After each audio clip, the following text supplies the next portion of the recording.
हाँ जी, प्यारे प्यारे साथियों, कैसे हैं आप लोग। आशा करता हूँ आप लोग बहुत बढ़िया रहेंगे एंड आपका पढ़ाई भी जोर शोर से चल रहा होगा, हाँ या ना। जिस चैप्टर की आज हम शुरुआत करने जा रहे हैं वो बहुत क्रुशियल चैप्टर है एंड आपके एग्जामिनेशन में 2 मार्क की एक एमसीक्यू आता है एंड जो 7 मार्क की जो जीएसटी लायबिलिटी कैलकुलेट करने की एक सवाल आती है, उसमें ये चैप्टर की तड़का लगता है। ये एग्जाम पॉइंट ऑफ व्यू बहुत क्रुशियल चैप्टर है। ऐसा भी नहीं है बहुत समय लगेगा आपसे, मैक्सिमम 2 से 3 लेक्चर लेगा इंक्लूडिंग क्वेश्चन। इनकेस क्वेश्चन अभी नहीं हो पा रहा है तो मैं जो रिवीजन कराऊंगा उसमें आपको क्वेश्चन प्रैक्टिस करा दूंगा। ऐसे इस चैप्टर में इंडिविजुअली क्वेश्चन नहीं आता है, बट आप जब सॉल्व करने जाओगे जीएसटी लायबिलिटी वाला क्वेश्चन जो 7 मार्क की आती है एग्जामिनेशन में, उसमें ये चैप्टर के तड़का लगता है। 2-3 एडजस्टमेंट ये चैप्टर से जाती है रिवर्स चार्ज मैकेनिज्म में, हाँ या ना। तब ये चैप्टर की इंपॉर्टेंस आपको समझ में आएगी।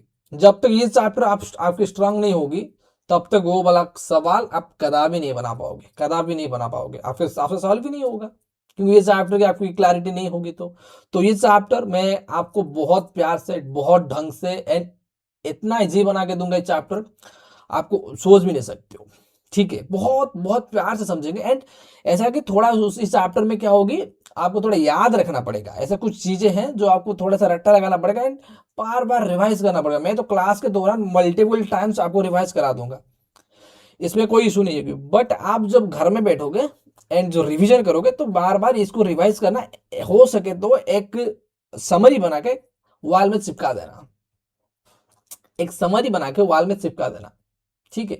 एंड रोज देखते रहना कि ये चीज क्या है, क्योंकि ये थोड़ा सा मतलब ट्रिकी चैप्टर, ट्रिकी मतलब पर्टिकुलरली चीज मेंशन किया गया है, वो चीज होगी तो लगेगी, नहीं तो नहीं लगेगी। तो क्या क्या होगी वो चीज समझने के लिए थोड़ा सा याद रखने की जरूरत रहेगी इस चैप्टर में, हाँ है ना। बट आप टेंशन मत लीजिए, ये चैप्टर मैं लॉजिक बता दूंगा ना, हिस्ट्री बता दूंगा, क्या हिस्ट्री है एंड क्यों लेके आ गए एंड जो भी आप जहां पे आपको याद रखने की जरूरत है मैं वहां पे याद रखवा दूंगा आप लोगों को कैसे भी करके स्टोरी बना के या कुछ भी चीज करके मैं आपको याद रखा दूंगा, ठीक है। इस बात का टेंशन आप ना लीजिए, इस बात की टेंशन मेरे पे छोड़ दीजिए एंड आप सिर्फ फोकस करिए जो मैं पढ़ा रहा हूँ। बट इस चीज में फोकस करिए, बाकी चीज मेरे ऊपर छोड़ दीजिए। मैं आपको इजी बना के दूंगा, इस चैप्टर एकदम एकदम इजी बना के दूंगा, हाँ या ना, ठीक है। तो सर इस चैप्टर के नाम क्या है, अभी लिखने जा रहे हैं, अभी शुरुआत करने जा रहे हैं। बोल दो एक बार, जय माता दी। जय माता दी। इस चैप्टर के नाम है reverse charge mechanism, reverse charge, जिसको हम प्यार से बोलते हैं, प्यार से क्या बोलते हैं, आरसीएम वाला चैप्टर। क्या बोलते हैं, आरसीएम वाला चैप्टर, हाँ या ना। ये वाला चैप्टर हम पढ़ते हुए चलेंगे, आज ये वाला चैप्टर हम पढ़ते हुए चलेंगे, हाँ या ना।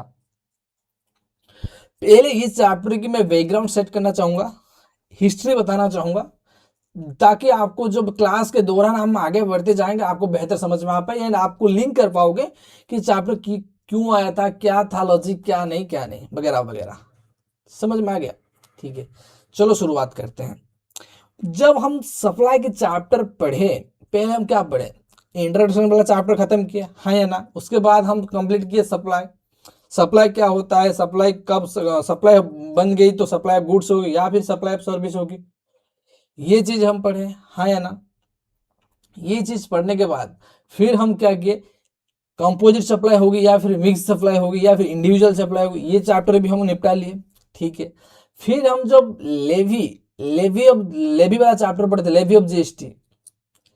Levy and collection of the GST, वो वाला चैप्टर में हम पढ़े थे, याद करो, section number 9 subsection 3, section number 9 subsection 4, ये 2 सेक्शन सबसेक्शन हम पढ़े थे levy and collection of GST के चैप्टर में, हाँ या ना।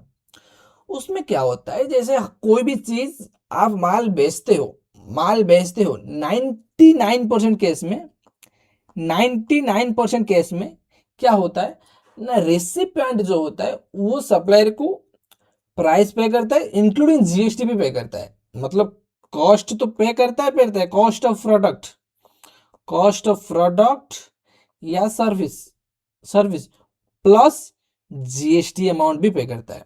जीएसटी अमाउंट पे करता है, किसको पे करता है? सप्लायर को। इतना तो आपको समझ में आता है, इतना तो आपको समझ में आता है, हाँ या ना? सप्लायर को जमा करता है, सप्लायर जाके क्या करता है? सप्लायर जाके गवर्नमेंट को जमा करता है, गवर्नमेंट को पे करता है कि लीजिए इतना पैसा मैं कलेक्ट किया था, ये आप रख लीजिए, आपने आपके अकाउंट में मैं जमा कर दे रहा हूं। ये होता है जीएसटी का फ्लो, है या ना? बट कुछ सर्कमस्टांसेस पर, कुछ सिनेरियो ऐसा है जहां पे गवर्नमेंट का ये मजबूरी है, उस सप्लायर से जीएसटी अमाउंट कलेक्ट नहीं कर सकता। क्या नहीं कर सकता? सप्लायर से जीएसटी अमाउंट कलेक्ट नहीं कर सकता। सर क्या क्या सिनेरियो, क्या क्या ट्रांजैक्शन है, वो ट्रांजैक्शन हम एक एक पढ़ेंगे। अभी आपकी बेस बैठाने के लिए मैं एक एग्जांपल दे रहा हूं, बट एग्जांपल को ध्यान से सुनते जाइए, हाँ या ना? बस जैसे मान लीजिए आप देखे होंगे बहुत बड़े बड़े कंट्रैक्टर, बहुत बड़े, मैं लिखना चाहूंगा यहां पे, क्या होगी? बहुत बड़े बड़े कंट्रैक्टर जब जब वो बड़े लेवल की कंस्ट्रक्शन के काम करते हैं, बड़े लेवल की कंस्ट्रक्शन के काम करते हैं, तो उनको क्या क्या चाहिए होता है? वो तो सरिया चाहिए होता है, गिट्टी चाहिए होता है, बालू चाहिए होता है, रॉड्स वगैरह चाहिए होता है, वो तो चाहिए होता है। अपार्ट फ्रॉम दैट उनको क्या चाहिए रहता है? उनको क्या चाहिए रहता है? ट्रक, डम्फर, बुलडोजर, बुलडोजर, हाँ या ना? ये चीज चाहिए रहता है, ये चीज चाहिए रहता है। आप देखोगे बहुत घरेलू बिजनेस ऐसा होता है जिनके पास एक दो डम्फर या फिर ट्रक बोल लो, या फिर बुलडोजर बोल लो, या फिर जो रोलिंग मशीन, जो कंक्रीट बनाने के बाद वो रोलिंग करते हैं, वो रोलिंग मशीन, ये चीज रहता है। कंट्रैक्टर लोग क्या, यहाँ पे कंट्रैक्टर कौन हो जाएंगे? रिसिपिएंट हो जाएंगे। कंट्रैक्टर यहाँ पे रिसिपिएंट हो जाएंगे। कैसे हो जाएंगे? जैसे मान लीजिए मेरे पास एक ट्रक है, मेरे पास एक ट्रक है, कॉन्ट्रैक्टर सामने से आया, मेरे को बोला कि मेरे को मैं कॉन्ट्रैक्ट लिया हूँ, गवर्नमेंट का कॉन्ट्रैक्ट लिया हूँ, मेरे को काम कराना है, तो मेरे को कुछ ट्रक्स वगैरह चाहिए, क्योंकि मेरे जो गिट्टी आएगी, बालू आएगी, सरिया आएगी, तो बहुत दूर से आएगी, मेरे को एक ट्रक चाहिए। आपके पास ट्रक है, मैं सुना हूँ, तो वो ट्रक मेरे को दे दीजिए, मेरे को दे दीजिए। 1 महीना, 2 महीना, 3 महीना, जितना दिन मेरा काम चलेगी, जितना दिन मेरा काम चलेगी, उसमें क्या होगा, मैं आपका भाड़ा दे दूंगा महीने के हिसाब से, 50,000, 40,000, 30,000, 60,000, जितना भी बनेगी मैं आपको दे दूंगा, हाँ या ना? ठीक है। पर यहाँ पे सप्लायर कौन बन गया? यहाँ पे सप्लायर कौन बन गया? Truck, truck owner, truck owner become the supplier, हाँ या ना? Truck owner become the supplier. Recipient कौन बन गया? कंट्रैक्टर, कंट्रैक्टर बन गया रिसिपिएंट, है ना? कॉन्ट्रैक्टर बन गया रिसिपिएंट। तो अगर अगर मान लीजिए ये आरसीएम वाला सिनेरियो में नहीं फॉल कर रहा है, मतलब फॉरवर्ड चार्ज में फॉल कर रहा है, इसका मतलब सप्लायर टैक्स पे करेगा। सप्लायर क्या करेगा? सप्लायर टैक्स पे करेगा। तो आपको एक चीज भी पता है, जो जीएसटी का थंब रूल कहता है, आप जब तक जीएसटी में रजिस्ट्रेशन नहीं लिए हो, तब तक आप जीएसटी चार्ज नहीं कर सकते हो, हाँ या ना? जब तक आप रजिस्ट्रेशन ले लिए हो, तब तक आप जीएसटी चार्ज नहीं कर सकते हो।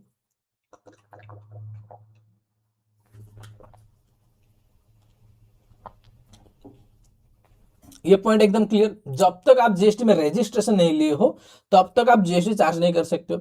ऐसे बहुत घरेलू लोग व्यक्ति होते हैं जिनके पास एक ट्रक, एक या फिर एक डंपर बोल लो, या फिर एक बुलडोजर बोल लो, ये चीज उनके पास रहता है। वो उनसे कमा के अपना रोजी रोटी मेंटेन करते हैं, रोजी रोटी चलाते हैं, ठीक है। पर बड़े बड़े कॉन्ट्रैक्टर लोग क्या करते हैं, वो बड़े कंपनी से, जैसे मान लीजिए इसके बदले, ये मान लीजिए कि इंडिविजुअल है, इंडिविजुअल है, इसके बदले मान लीजिए एक लोग है, जैसे मान लीजिए ये ले रहा है एबीसी लिमिटेड से, एबीसी लिमिटेड, एबीसी लिमिटेड ये तो कंपनी हो गया, बड़े लेवल की बिजनेस कर रही होगी, तो वो जो भाड़ा लगाएगी, जैसे मान लीजिए रेंट चार्ज किया 50,000, कॉन्ट्रैक्टर 50,000 पे करेगी every month for one truck, rent of the one truck. वो जो 50,000 चार्ज करेगी उसके ऊपर तो जीएसटी लगा देगी, हाँ या ना बताओ? हाँ या ना बताओ, क्योंकि एबीसी लिमिटेड कंपनी है, बड़े लेवल पे बिजनेस कर रही होगी, 100-200 ट्रक्स बुलडोजर वगैरह अपने पास रखे होंगे, हाँ या ना।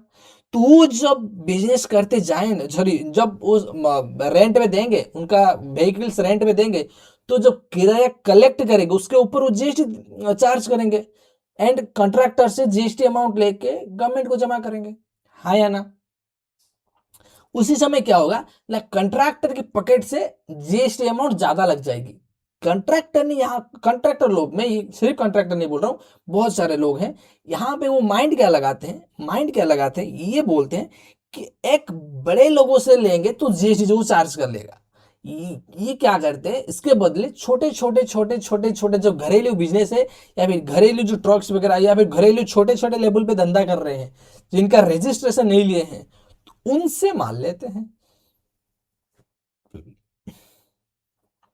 क्या कहते हैं, उनसे सर्विस लेते हैं। उसमें फायदा क्या होगी, वो जो सप्लाई करेंगे वो जीएसटी इनवॉइस इशू नहीं करेंगे, जीएसटी चार्ज नहीं लगा पाएंगे, तो जीएसटी इनवॉइस इशू कैसे करेंगे, वो तो रजिस्ट्रेशन लेके नहीं रखे हैं, they are not registered with the GST, so they can't charge the GST amount. तो उसमें कंट्रैक्टर को क्या होगी, जीएसटी अमाउंट की फायदा हो जाएगी। एक बार सोच के बताइए मेरे प्यारे साथियों, एक बार सोच के बताइए कि ये चीज होगी या नहीं होगी, एक ये चीज होगी या नहीं होगी, क्योंकि ये जीएसटी में रजिस्टर्ड नहीं है, तो जीएसटी अमाउंट चार्ज नहीं कर सकते।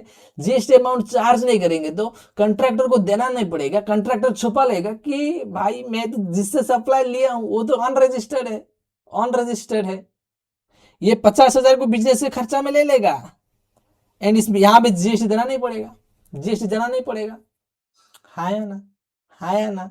हाँ। एंड कंट्रैक्टर लोग जो करते हैं, कंट्रैक्टर लोग को आईटी से नहीं मिलता, वो बाद के चैप्टर में बताऊंगा आपको, इतना डीप में मत जाइए, मैं जितना समझा रहा हूँ आप इतना समझिए बस।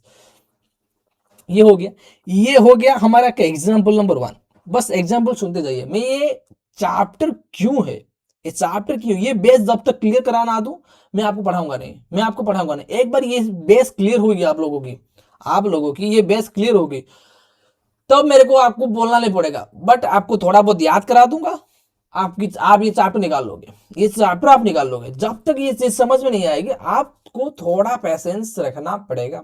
ये हो गया हमारा एग्जाम्पल नंबर 1, ये सुन लो, ये हो गया हमारा एग्जाम्पल नंबर 1। हम लेते हैं एग्जाम्पल नंबर 2।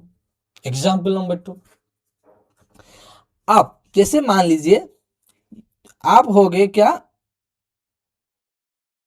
विराट कोहली, मान लीजिए, विराट कोहली तो बड़ा बंदा हो गया भाई, मान लीजिए समीर, मान लीजिए समीर एक क्या है, क्या है, इंश्योरेंस एजेंट है, इंश्योरेंस एजेंट है, और सर्विस किसको दे रहा है, इंश्योरेंस कंपनी को।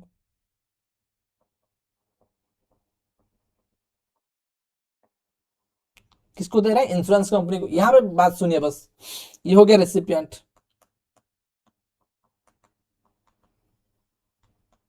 ये हो गया रेसिपिएंट। अभी ये एग्जाम्पल समझे बस, ये तो मैंने लिख दिया, एग्जाम्पल समझे, मैं बता रहा हूं आपको। आप देखे होंगे, मैं प्रैक्टिकलिटी बता रहा हूँ, प्रैक्टिकलिटी बता रहा हूँ, गवर्नमेंट क्यों लेके आए, गवर्नमेंट लेके आने में कोई तो ठोस कारण होगी। तो गवर्नमेंट तो ऐसे, गवर्नमेंट हर चीज के 99% चीज के ऊपर फॉरवर्ड चार्ज में चार्ज जीएसटी ले रहा है, जीएसटी पे करने का रेस्पॉन्सिबिलिटी सप्लायर के ऊपर है। बट कुछ चीज, कुछ ट्रांजेक्शन ऐसा क्यों लेके गवर्नमेंट आई जिसके ऊपर रिसिपिएंट चार्ज जीएसटी पे करेगी in place of the supplier. 99% cases में सप्लायर जीएसटी पे करता है। 1% सिनेरियो क्यों हुई, क्यों वो ट्रांजैक्शन आई जहां पे रिसिपिएंट टैक्स पे करेगा, recipient will deposit the tax amount with the government. Why, why, ये एग्जांपल ले रहे हैं इंश्योरेंस कंपनी। जैसे मान लीजिए समीर एक बंदा है, वो एक इंडिविजुअल है, वो इंश्योरेंस एजेंट की आईडी लेके रखा है। जैसे इंश्योरेंस एजेंट की आपको आईडी बनाना है तो जो भी, जैसे मान लीजिए एलआईसी, यहाँ पे एग्जांपल ले रहे हैं एलआईसी की, ठीक है, एग्जांपल ले रहे हैं किसकी, एलआईसी की, हाँ या ना, किसकी एग्जांपल ले रहे हैं, एलआईसी की, ठीक है। मान लीजिए समीर एक बंदा एलआईसी ऑफिस में गया, जाके अपना एक एजेंट आईडी बना के आ गया, आईडी एंड पासवर्ड बना के आ गया। आप जाओगे तो कुछ फीस दोगे, तो आपको एक आईडी एंड पासवर्ड बना के दे देंगे। एंड उसके बाद आप जितना भी इंश्योरेंस कराओगे दोस्त लोगों से, रिलेटिव से, या फिर घूम घाम के आप इंश्योरेंस वाला तो ऐसा समझाएंगे कि अभी मर जाना ही सही है, अभी मर जाना ही सही है तो इंश्योरेंस क्लेम मिल जाएगा, ऐसा समझाएंगे आपको। चलो जोक से पार्ट, मैं क्या बोलना चाह रहा हूँ, इंश्योरेंस एजेंट, जो इंश्योरेंस एजेंट होते हैं वो छोटे लेवल के व्यापारी करते हैं, क्योंकि गांव गांव में या फिर शहर में दोस्त लोगों से, रिश्तेदार से मिलके कुछ इंश्योरेंस इकट्ठा करते हैं, बहुत समझा समझा के इंश्योरेंस इकट्ठा करते हैं। इंश्योरेंस की सर्विस किसको दे रहे हैं? एलआईसी को दे रहे हैं, हाँ या ना, एलआईसी को दे रहे हैं इंश्योरेंस एजेंट की सर्विस। ठीक है, आप ये सोच के बताइए, ये जो इंडिविजुअल है इंश्योरेंस एजेंट की सर्विस दे रहा है, किसको सर्विस दे रहा है? एलआईसी को दे रहा है। यहाँ तो मैं इंश्योरेंस करा रहा हूँ, सप्लायर कौन हो गया? मैं आपके बिहार में क्लाइंट लेके आ रहा हूँ, इंश्योरेंस में करा रहा हूँ, मतलब एलआईसी के लिए वो क्लाइंट है ना, एलआईसी के लिए वो क्लाइंट है, एलआईसी के लिए क्लाइंट मैं लेके आ रहा हूँ, एलआईसी के लिए क्लाइंट मैं लेके आ रहा हूँ। तो समीर क्या हो गया? समीर इनडायरेक्टली एजेंट की सर्विस दे रहा है, इंश्योरेंस एजेंसी की सर्विस दे रहा है, किसको? मान लीजिए फॉर एन एग्जाम्पल एलआईसी को अपना सर्विस दे रहा है ना। ये जो सप्लायर हो गया समीर, रिसिपिएंट हो गया एलआईसी। आप ये एक बार सोच के बताइए कि समीर को रजिस्ट्रेशन देना क्या इम्पॉसिबल है? ये छोटे व्यापारी है, जीएसटी में रजिस्ट्रेशन लेने के लिए आपको 20 लाख की टर्नओवर क्राइटेरिया फुलफिल करना हो गया। तो मान लीजिए समीर एक छोटा व्यापारी 5-10 लाख की धंधा करता है हर साल में, is an every maximum 5 lakh की धंधा करता है, 2010, 15, 20, 25 ही मैक्सिमम वो इंश्योरेंस पॉलिसी बना पाता है एक साल में। उसके लिए थोड़ा बहुत कमीशन एलआईसी से मिल जाता है, जिससे उसका गुजारा हो जाता है। तो गवर्नमेंट का सोच यही है कि समीर किसको सर्विस दे रहा है, उसका रिसिपिएंट कौन है? भाई बड़ा आदमी। उसका रिसिपिएंट कौन है? उसका रिसिपिएंट है बड़ा आदमी। बट सप्लायर यहाँ पे छोटा आदमी हो गया। छोटा आदमी इन द सेंस जो रजिस्ट्रेशन नहीं लिया है, मतलब जिसका टर्नओवर कम है, इसको जीएसटी में बोलते हैं छोटा आदमी। ये समीर गवर्नमेंट के पॉइंट ऑफ व्यू से ये छोटा आदमी है, एलआईसी बड़ा आदमी है, बट छोटा आदमी सप्लायर बन रहा है, बड़ा आदमी जो एलआईसी है वो रेसिपिएंट बन रहा है। तो गवर्नमेंट क्या बोल रहा है, यहाँ पे तो मेरे लिए एक अपॉर्चुनिटी है। मान लिया कि सप्लाई जीएसटी पे करता है, बट ये रूल भी हम भी ला सकते हैं ना, जहां पे हम ये रेस्पॉन्सिबिलिटी रिसिपिएंट को देंगे, जो रिसिपिएंट बड़ा आदमी रहता है, जो हर स्टेट में उनका, जैसे एलआईसी में हर स्टेट में उसका ब्रांच है, हर डिस्ट्रिक्ट में उसका ब्रांच है, उसको रजिस्ट्रेशन जीएसटी कंप्लायंस कोई बड़ी बात नहीं है। हजारों में वो फाइनेंस बंदे को ऐड मतलब हायर करके रखे होंगे, हाँ या ना। तो उनके लिए एक बड़ा इशू नहीं है कि जीएसटी पे करना, बट इस समीर के लिए ये चीज बड़ा हो सकता है, क्योंकि वो 5 लाख की धंधा करता है।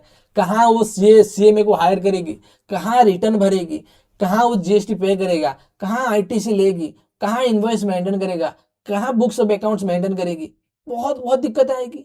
तो गवर्नमेंट क्या बोल रहा है, हमको, मेरे को तो रेवेन्यू चाहिए। गवर्नमेंट बोल रहा है मेरे को तो रेवेन्यू चाहिए। मान लीजिए समीर किसी छोटा आदमी को दे रहा है, तो ठीक है, सी टू सी ट्रांजेक्शन हो रहा है तो हम नहीं लेंगे। यहाँ पे सी टू बी हो रहा है, मतलब सप्लायर बन रहा है कंज्यूमर, जो बी मतलब बिजनेस पर्सन, तो रजिस्टर्ड बंदा को वो सप्लाई कर रही है। रिसिपिएंट बन रहा है एलआईसी, मतलब बिजनेस रजिस्टर्ड पर्सन। तो गवर्नमेंट यहां पे ये सोचा, हम क्यों ना सप्लायर की जगह हम रिसिपिएंट से जीएसटी लेंगे, हमारा जीएसटी का कलेक्शन भी हो जाएगी, एंड जीएसटी का कंप्लायंस भी कर देगा वो जो रिसिपिएंट, क्योंकि वो बड़ा लोग है, जीएसटी में रजिस्टर्ड पर्सन है, वो जीएसटी कंप्लायंस कर लेगी। गवर्नमेंट ये सोचा कि जहां पे सप्लायर जो होता है छोटा लोग होता है, मतलब छोटा व्यापारी होता है, जिसका टर्नओवर 5 लाख 10 लाख होता है, जो रजिस्ट्रेशन नहीं लेके रखा है, एंड जो रिसिपिएंट होता है वो बड़ा आदमी होता है, वो हर स्टेट में उसका ब्रांच रहता है, वो हर स्टेट में जीएसटी का अलग अलग रजिस्ट्रेशन लेके रखा है। तो उसके लिए जीएसटी पे करना एंड जीएसटी का कंप्लायंस करना इतना बड़ी बात नहीं बनेगी, हाँ या ना। तो ये करते हैं, सप्लायर की जगह हम रेसिपिएंट से टैक्स कलेक्ट करते हैं,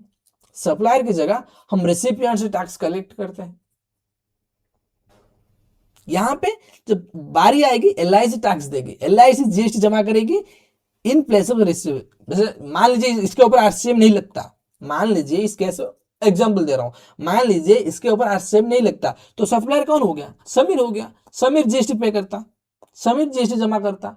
कलेक्ट तो इससे करता, कलेक्ट तो इंश्योरेंस कंपनी से करता। हमेशा जीएसटी, आप जीएसटी का थंब रूल क्या है, जब जीएसटी का थंब रूल क्या है, supplier will deposit the tax amount to government by collecting from recipient, ये सुनो, ये जीएसटी का थंब रूल। सप्लायर जो होता है वो टैक्स अमाउंट कलेक्ट करेगी, रिसिपिएंट से कलेक्ट करेगी एंड जाके गवर्नमेंट को जमा करेगी, है ना। बट ये वाला जो केस है, ये जो वाला सिनेरियो है आरसीएम में, आरसीएम में गवर्नमेंट ये बोल रहे है जो रिसिपिएंट, तू जो जाके सप्लायर को जीएसटी अमाउंट जमा करता था सप्लायर के पास एंड सप्लायर आके मेरे को जमा करता था, ये वाला चीज नहीं होगी। तो सप्लायर को मत दे, सप्लायर को सिर्फ उसका जो प्रिंसिपल अमाउंट, जो उसका कॉस्ट है उसको दे दीजिए। जीएसटी अमाउंट तो सप्लायर को ना दे, डायरेक्ट मेरे को दे दे, डायरेक्ट मेरे को दे दे। एंड ये कंडीशन किसके ऊपर लगाया, जो बड़े व्यापारी है, जो जीएसटी में रजिस्ट्रेशन लेके रखे हैं, जो बड़े लेवल पे बिजनेस कर रहे हैं, जो करोड़ में बिजनेस कर रहे हैं, तो उनके ऊपर ये क्राइटेरिया लगाए। एंड जहां पे सप्लायर छोटा व्यक्ति होता है, जहां पे सप्लायर छोटा व्यक्ति होता है, और एक भी कुछ सिनेरियो है जहां पे सप्लायर से कलेक्ट करना इम्पॉसिबल है, सप्लायर से कलेक्ट करना इम्पॉसिबल है। एंड जैसे गवर्नमेंट आगे जगह पढ़ेंगे, जो गवर्नमेंट सप्लाई, गवर्नमेंट कोई सा चीज का सप्लाई कर रहा है, गवर्नमेंट कोई सा चीज का सप्लाई कर रहा है, तो गवर्नमेंट बोलेगा क्या मैं खुद जीएसटी कंप्लायंस करूं, क्या मैं रिटर्न भरूं, क्या। गवर्नमेंट तो स्वार्थी होता है, गवर्नमेंट तो स्वार्थी होता है, वो देखता है कि जीएसटी का अमाउंट कहां से कलेक्ट हो सकता है एंड कैसे मेरे ऊपर कंप्लायंस कम हो, मैं एग्जीक्यूशन पे ध्यान दे पाऊं। तो गवर्नमेंट कोई चीज सप्लाई कर रहा है, उसके ऊपर गवर्नमेंट ज्यादातर केस में टैक्स नहीं देता है, रिसिपिएंट टैक्स देता है। तो गवर्नमेंट क्या बोलता है, मैं क्यों टैक्स दूं, मैं क्यों रिटर्न भरूं, मैं किसको रिटर्न भरूं, मैं तो खुद ही चेक कर रहा हूं, मेरा फिर कौन चेक करेगा। इसलिए रिसिपिएंट के ऊपर रेस्पॉन्सिबिलिटी दे दे, भाई तू जीएसटी जमा कर एंड तू जीएसटी रिटर्न फाइल कर, है ना। ये हो गया हमारा दूसरा एग्जाम्पल। आप ये एग्जाम्पल की क्रक्स समझ पा रहे होंगे। ऐसा एक सिचुएशन है जहां पे सप्लायर छोटा आदमी है, जीएसटी में रजिस्ट्रेशन लेकर नहीं रखा है, इन जो रिसिपिएंट है, recipient of A supplier is the registered person, तो गवर्नमेंट के बोला तो रिसिपिएंट से कलेक्ट करते हैं ना, क्यों सप्लायर से कलेक्ट करेंगे। और एक एग्जाम्पल लेते हैं, और एक एग्जाम्पल लेते हैं। जैसे मान लीजिए क्या बोल रहा हूं, आप कोल माइनिंग वगैरह देखे होंगे, वही ट्रक वाला एग्जाम्पल लेते हैं। और एक माइनिंग वगैरह देखे होंगे, माइनिंग जहां पे माइनिंग होता है, हजारों तादाद में ट्रक्स वगैरह, डंपर्स वगैरह लाइन पे खड़े रहते हैं एंड एक बुलडोजर कोल्स वगैरह को खुदाई करके, कोल्स का खुदाई करके ट्रक में डालता है, ट्रक वाला एक एक करके लेके जाते हैं, है ना। वो ट्रक वाला, वो जितने भी मैक्सिमम इंडिविजुअल वाले होते हैं, अपने ड्राइवर के साथ गाड़ी वहां पे खड़ा कर देते हैं, जितना ट्रिप करेंगे, जितने बार वो लोड अनलोड करेंगे, उसके हिसाब से उनको किराया मिल जाता है, किराया मिल जाता है। वो क्या, वो जीटी का सर्विस दे रहे हैं, वो मतलब रेंट, मतलब व्हीकल का सर्विस दे रहे हैं। वो तो हो गया छोटा आदमी, क्योंकि मेरे पास 2 ट्रक है, मेरा 20-25 हजार, 30 हजार, 40 हजार, 50 हजार एक महीने में रेवेन्यू होता है, एक महीने में 20-50 हजार की रेवेन्यू होता है। तो मैं कहां से जीएसटी में रजिस्ट्रेशन लूं। एंड जो जिसको सर्विस दे रहे हैं, जो माइनिंग अथॉरिटी जो कोल की खुदाई कर रहा है, कोल की खुदाई करके ट्रक में लोड करके अपना पोर्ट पे लेना है या फिर इलेक्ट्रिसिटी क्रिएट करना है, जो भी करना है, आपका फैक्ट्री के पास लेके जाना है, वहां पे लेके जाता है। गवर्नमेंट बोला जो ट्रक वाला है, वो तो भाई ट्रक वाला क्या बेचारा 20-25 हजार कमाता है, उसको क्यों वहां, उससे क्यों हम टैक्स ले।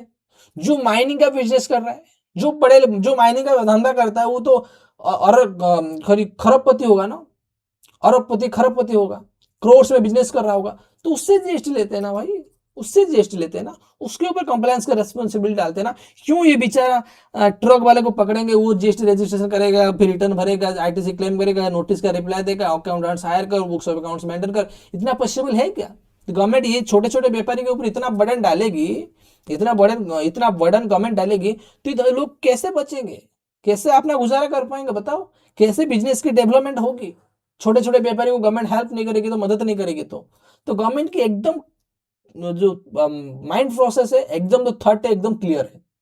भाई मेरे को टैक्स का नुकसान नहीं होना चाहिए, मेरे को टैक्स की लॉस नहीं होना चाहिए, एंड जो छोटे व्यापारी एमएसएमई में जो छोटे छोटे लेवल के जो उद्योगी आ रहे हैं उनको भी डिफिकल्ट ना हो, उनको भी बिजनेस करने में आसानी हो। तो गवर्नमेंट का ये दो फंडामेंटल है, उसी उसी इसी को बेस बना के, इसी को बेस बना के ये चैप्टर लेके आए, ये चैप्टर लेके आए। तो चैप्टर का नाम है रिवर्स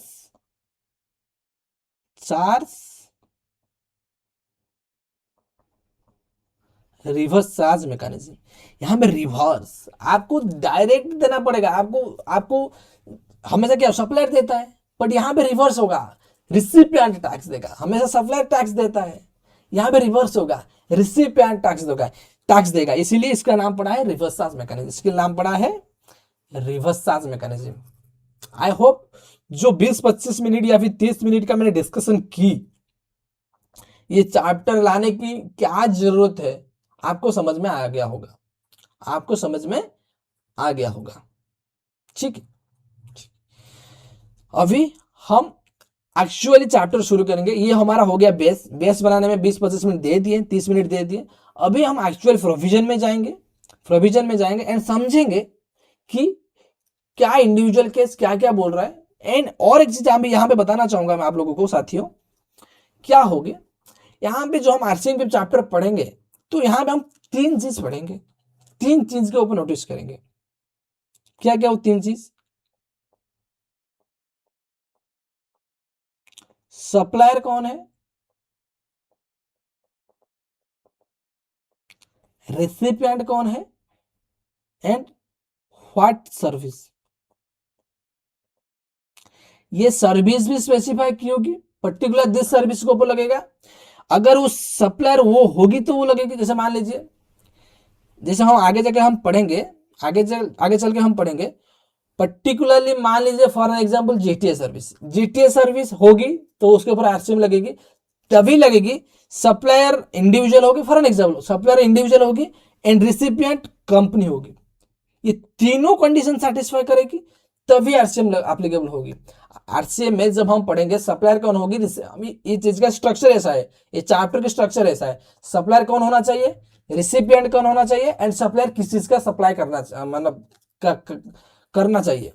ये 3 क्राइटेरिया, जो 3 कंडीशन है सेटिस्फाई करेगी तभी आपके ऊपर आरसीएम लगेगा, तभी आपके ऊपर आरसीएम लगेगा। इन केस कोई भी कंडीशन, कोई भी एक कंडीशन या फिर सप्लायर कंडीशन मीट नहीं हो पा रहा है, रिसिपिएंट की कंडीशन मीट नहीं हो पा रहा है, या फिर जिस चीज का सर्विस दे रहे हैं वो चीज स्पेसिफाइड नहीं है, तो आरसीएम नहीं लगेगी।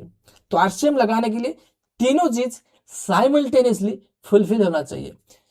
स्पेसिफाइड सर्विस होना चाहिए, जो service section 9 subsection 3 and 9 subsection 4 में मेंशन किया गया है ऑफ द सीजीएसटी एक्ट, वो सर्विस होगी तभी आरसीएम लगेगी।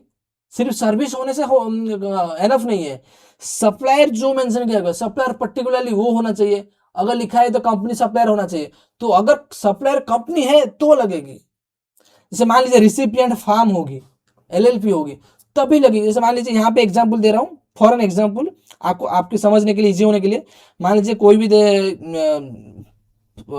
सर्विस है, मान लीजिए जीटीए, फॉर एन एग्जांपल, क्या बात कर रहे हैं, for an example GTA, GTA मतलब गुड्स ट्रांसपोर्ट एजेंसी, कोई पर्टिकुलर सर्विस है, अभी मान लीजिए पर्टिकुलर सर्विस है, तो यहाँ पे लॉ लिखेगी सेक्शन 9 सबसेक्शन 3 ये बोलेगी, जो नोटिफिकेशन नंबर तेरा बर्थडे 2017 है, ये भी बताऊंगा, ये भी बताऊंगा, ठीक है। यहाँ पे क्या लिखेगी, अगर अगर सप्लायर इज द इंडिविजुअल, मान लीजिए supplier is the individual and recipient is the body corporate, body corporate मतलब कंपनी, ये तीनों चीज सेटिस्फाई होगी तो आरसीएम लगेगी, ये तीनों चीज सेटिस्फाई होगी तो आरसीएम लगेगी। सप्लायर इंडिविजुअल होना चाहिए, इंडिविजुअल को छोड़ के अदर कोई सप्लायर है एंड ये पर्टिकुलर सर्विस दे रहा है तो आरसीएम नहीं लगेगी।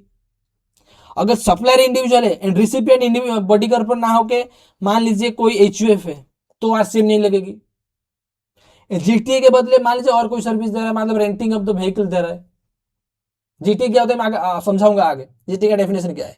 मतलब मैं ये समझाने के लिए कोशिश कर रहा हूँ, आरसीएम तभी लगेगी ये तीनों क्राइटेरिया फुलफिल होगी। सप्लायर में जो लिखा गया वो पर्टिकुलरली सप्लायर होना चाहिए, जो जो जो पर्सन भी लिखा गया, इंडिविजुअल लिखा गया हो या वर्टिकल पर लिखा गया हो या फिर फार्म लिखा गया हो या फिर एओपीए भी जो भी लिखा गया हो, एंड रिसिपिएंट में जो लिखा गया हो, आइदर इंडिविजुअल हो सकता है, कंपनी हो सकता है, कोई भी हो सकता है, पर्टिकुलरली वो रिसिपिएंट होना चाहिए। मान लीजिए यहाँ पे कंपनी लिखा है एंड बट आप जो एक्चुअली क्वेश्चन सॉल्व कर रहे हो या फिर प्रैक्टिकलिटी कर रहे हो वो कंपनी की जगह पे एचयूएफ है या फिर फार्म है, तो लगेगी नहीं, क्योंकि रिसिपिएंट की जगह कंपनी है, कंपनी होगी तभी लगेगी। मतलब ये बोलना चाह रहा हूं, ये तीनों क्राइटेरिया साथ में सेटिस्फाई करना चाहिए। सप्लायर जो मेंशन है वो होना चाहिए, रिसिपिएंट जो मेंशन किया गया वो होना चाहिए, जिस चीज का सर्विस के लिए मेंशन किया गया उस चीज का सर्विस होना चाहिए, जिस चीज का सर्विस मेंशन किया गया उस चीज का सर्विस होना चाहिए। उस चीज का सर्विस नहीं है तो आरसीएम के नाम मत लेना, आरसीएम के नाम मत लेना। हाँ या ना, हाँ या ना, ठीक है, हम चले, ठीक है।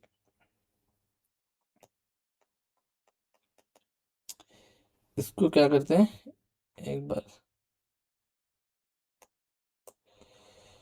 ये रहने देते हैं, एक नया पेज इंसर्ट कर देते हैं, ठीक है। पहला पहला हमारा क्या रहेगी, जीटीए। पहला हमारा क्या रहेगी, जीटीए, गुड्स। अभी मैं यहां पे समझा रहा हूं, एक एक पॉइंट समझाऊंगा, एक एक सर्विस समझाऊंगा एंड उसके बाद रीडिंग कराऊंगा क्या एक्चुअली लॉ में लिखा गया है, ठीक है। Goods transport agency, what do you mean by goods transport agency. पहले ये वाला service goods transport agency, if any services provided by, sorry इस ऐसा मत लिखते हैं,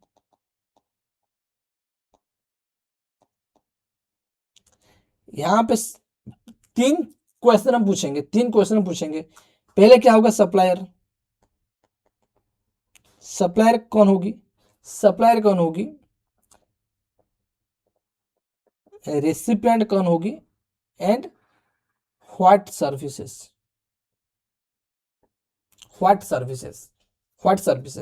ये सुनो।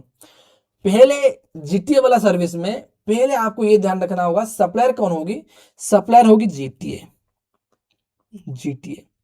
तो आपके मन में ये सवाल आएगी, sir what do you mean by GTA, goods transport agency का मतलब क्या है।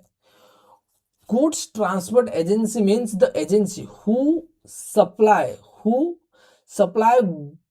ऑफ गुड्स और सर्विसेज और बोथ। क्या करता है गुड्स ट्रांसपोर्ट एजेंसी, जो आपकी माल या फिर आपकी गुड्स एक जगह से लेके दूसरी जगह पहुंचाता है, and issue the consignment note. इसका मतलब क्या हो गया, इसका मतलब ये हो गया, एक मिनट, करेक्ट है ना, ठीक है। तो गुड्स ट्रांसपोर्ट एजेंसी क्या है ना, वो ट्रांसपोर्टेशन ऑफ गुड्स दे रहा है bye road and issuing the consignment note.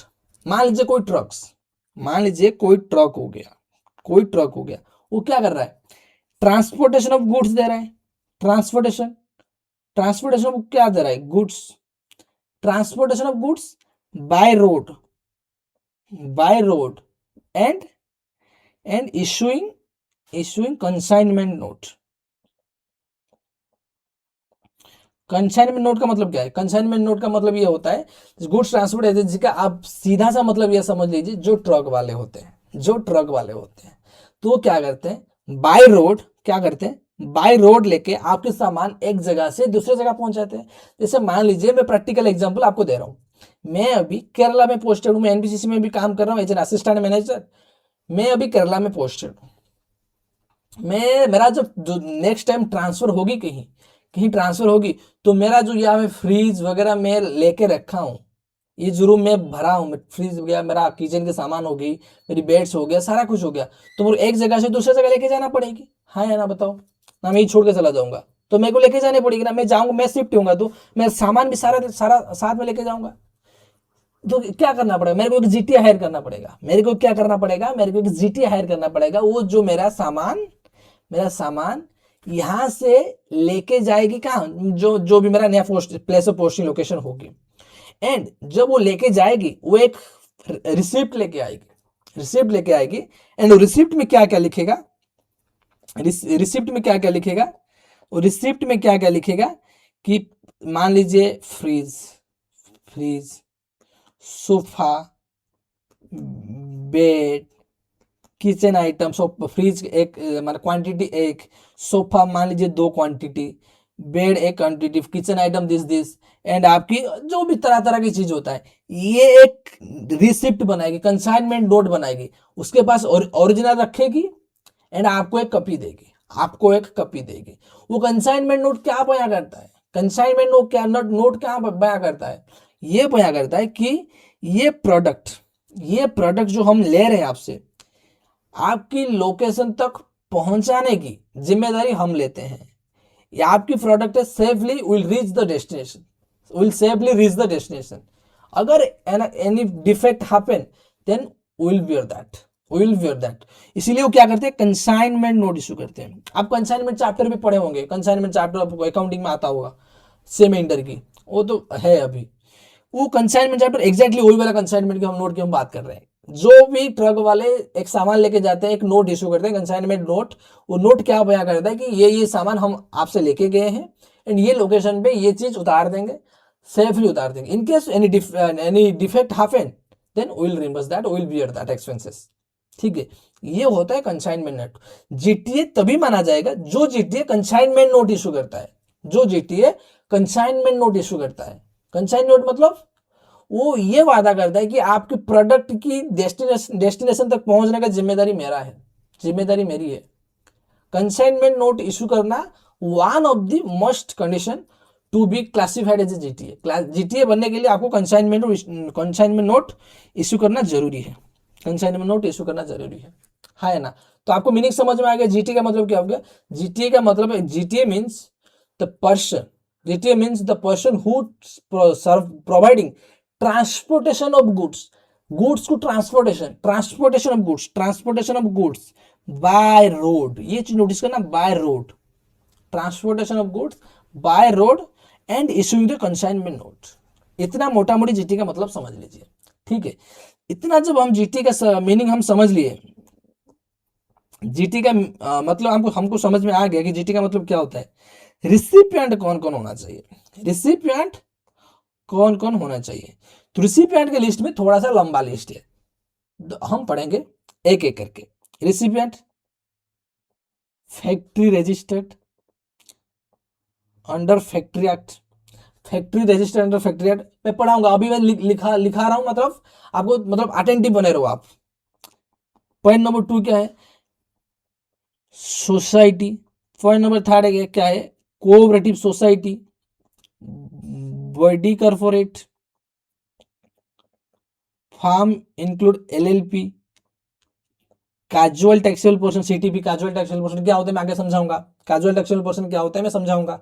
ठीक है, सप्लायर होगी जीटीए, सप्लायर होगी जीटीए में 3 चीज आपको बताया था। सप्लायर कौन होगी, रिसिपिएंट कौन होगी, क्या किस चीज की सर्विस, क्या चीज का सर्विस, ट्रांसपोर्टेशन ऑफ गुड्स, क्या चीज का service, transportation of goods by road, by road only. यहां पे नोटिस करना बाय रोड ओनली लिखा गया है, यहां पे चीज नोटिस करना बाय रोड ओनली। ठीक है, बाय रोड।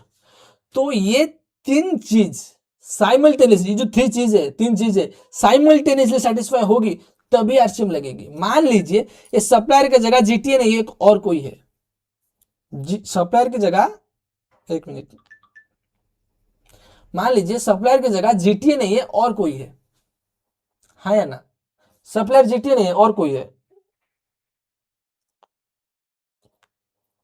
तो आरसीएम नहीं लगेगी, तो आरसीएम नहीं लगेगी। आरसीएम तभी लगेगी सप्लायर जीटीए होना चाहिए।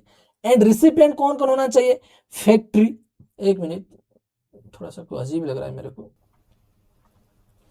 क्या होगी ना, सप्लायर तो जीटी होगी, रिसिपिएंट कौन होगी, रिसिपिएंट कौन होगी तभी लगेगा हमारा RCM. Recipient factory, those factory whose registered under the factory act, society, registered under the Society Act, cooperative society registered under the cooperative society act, body corporate मतलब company, firm including LLP, CTP casual taxable person.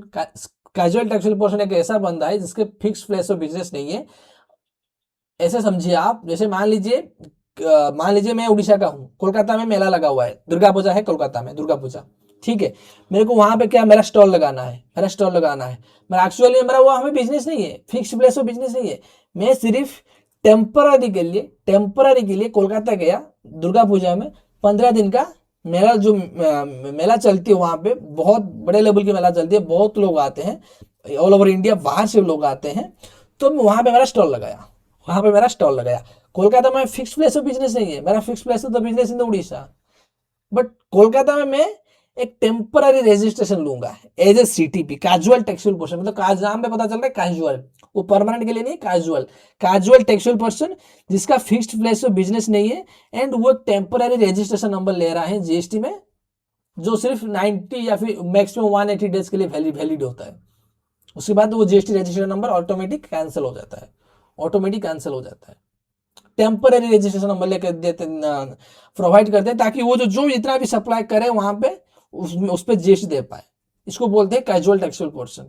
उसका fixed place of the business नहीं है, वो सिर्फ temporary जाकर वहां पे business कर रहा है। जब मेला खत्म हो जाएगा वो फिर उड़ीसा लौट आएगी, फिर उड़ीसा में आके उसका जहां पे उड़ीसा में जो फिक्स प्लेस ऑफ बिजनेस है वहां पे धंधा करेगी।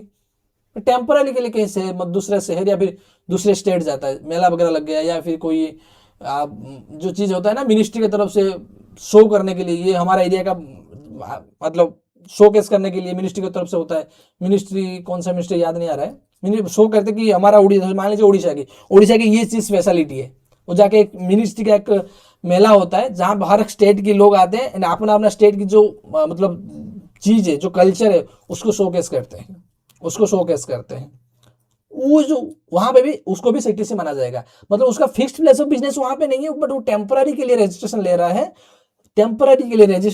है, एंड जब उसका काम खत्म हो जाएगी, मान लीजिए मेला खत्म हो जाएगी, फिर बाद में लौट आएगी अपना जो फिक्स प्लेस ऑफ बिजनेस को। वहां पे जो टेम्पररी के लिए उसको एक रजिस्ट्रेशन नंबर लेकर लेना होता है, टेम्पररी के लिए एक रजिस्ट्रेशन नंबर लेना होता है, जिसको minimum 5 days before he should apply and deposit. वो एडवांस कंसेप्ट हो गया, deposit the tax amount on average basis, on approximate basis. City भी मतलब ये समझ लीजिए कैजुअल टैक्सेबल पर्सन जिसका fixed place of the business नहीं है, जिस जगह पे वो बिजनेस कर रहा है उसका fix place of the business नहीं है, वो टेम्पररी बिजनेस कर रहा है वहां पे, उसको बोलते हैं सीटीपी, कैजुअल टैक्सेबल पर्सन। ठीक है, क्या क्या 3 कंडीशन सेटिस्फाई होगी तो जीएसटी लगेगी। सप्लायर होगी जीटीए, रिसिपिएंट होगी आइदर फैक्ट्री होगी, ये इनमें से कोई एक रिसिपिएंट होगी। में से मान लीजिए इनमें से रेसिपिएंट हो रहा है इंडिविजुअल, जीटीए सर्विस दे रहा है इंडिविजुअल, जैसे मान लीजिए मेरे को दे रहा है, मेरा ट्रांसफर हो रहा है, मेरे को सर्विस दे रहा है, ये transportation of goods by road दे रहा है, जीटीए दे रहा है, बट यहाँ पे इंडिविजुअल को दे रहा है, कानन बारी को दे रहा है, मतलब कानन बारी हो गया इंडिविजुअल, तो आरसीएम नहीं लगेगी, सारा कंडीशन सेटिस्फाई होगी तभी आरसीएम लगेगी। सारा कंडीशन तीनों कंडीशन सेटिस्फाई होगी। सप्लायर जो लिखा गया वो सप्लायर होना चाहिए, यहाँ पे supplier GTA, goods transport agency supplier होना चाहिए, रिसिपिएंट आइदर फैक्ट्री होगी, कोऑपरेटिव सोसाइटी होगी, या फिर सोसाइटी होगी, या फिर बड़ी कॉर्पोरेट होगी, या फिर फार्म होगी, या फिर कैजुअल टैक्सेबल पर्सन होगी, या और एक भी है 7 क्या है, रजिस्टर्ड पर्सन। क्या है? Registered person.